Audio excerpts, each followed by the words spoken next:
l'idée d'intégrer la police, c'était de pouvoir vivre pleinement ma citoyenneté et pas d'infiltrer la police comme c'est ce qui est suggéré depuis ces dernières semaines.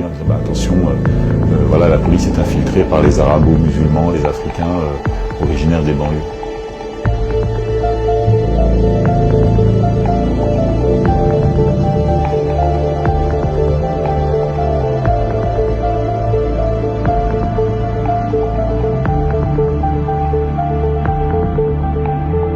Certains de mes chefs de service ont essayé de jouer la carte de la religion. Il y en a un qui a dit « ouais, il mange cachère ». Il y en a un autre qui dit « oh là là, mais regardez, je ne l'ai pas reconnu, je les connaissais il y a 10 ans, il n'était pas comme ça, là il a un collier de barbe ». On a eu un concentré de stéréotypes qui était lié justement à la haine de la culture maghrébine, de l'islam, etc.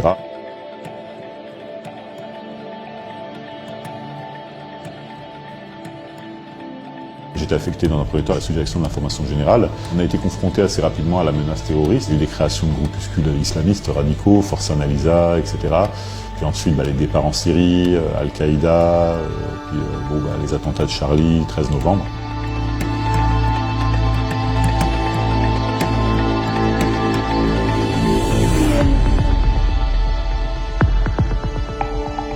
C'est un commissaire divisionnaire qui me reçoit et qui, avec un grand sourire, qui me dit « ah, j'ai une mauvaise nouvelle pour vous, on vous retire l'habilitation ». Je dis « ah bon, comment ça se fait ?» Il me dit « bah, vous avez fait quelque chose de pas bien ». Je dis « non, non, moi j'ai absolument rien à me reprocher ». Il me dit « non, non, maintenant vous êtes plus habilité, donc je peux pas vous dire parce que c'est confidentiel ».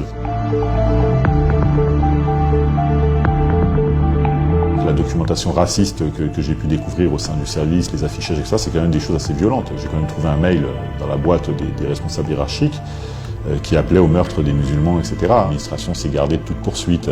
Malgré ça, ils m'ont envoyé en conseil de discipline pour d'autres raisons, devoir de réserve, etc. Et donc on en est là aujourd'hui.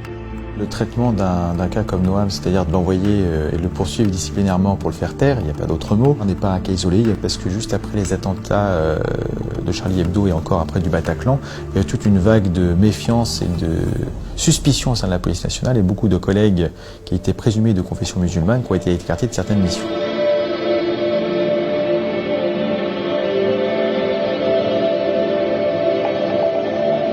L'IGPN est allé beaucoup trop loin. Il y a un combat titanesque en fait à mener dans la police et moi je le mènerai pas tout seul et je le gagnerai pas tout seul. Ça c'est certain.